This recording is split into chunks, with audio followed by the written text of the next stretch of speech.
This is a 44 Magnum, as you know, the most powerful handgun in the world. Not anymore, but it was then. And it has fired neither 5 nor 6 because it's empty. And this is one of the original guns from the movie. And when I did the second movie, I said, I want one of those guns. Can't you get the prop department to steal one of those guns and give it to me? So Clint and Warner Brothers publicity guy arranged to get that, and they put a plaque on it and everything. So it's a very valuable gun now, and it's become an icon.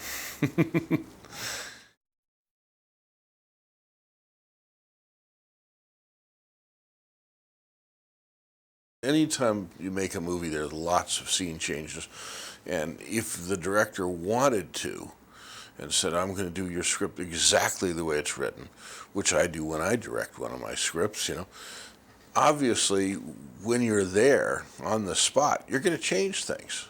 You're going to find things that are better and worse, and the actors are going to say different things, and so there's going to be a lot of changes and stuff like that. And people always say, "Well, what part is your original?" I said, "All the parts you liked."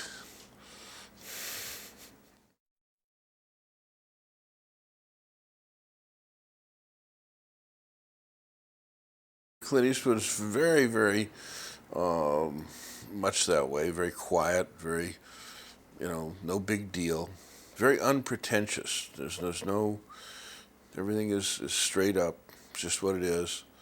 Um, I am sure that he had no trouble all of his life in dealing with fans or anything like that because he probably changed very little as time went on. Um, he's basically the same guy now that I knew back then. And he's a very good person. He's a very generous person.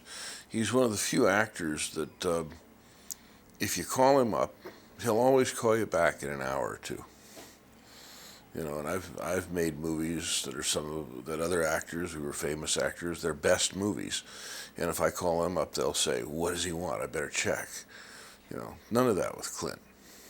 Clint's right up there. And everybody admires him. Because of that. He has those old, almost Midwest values.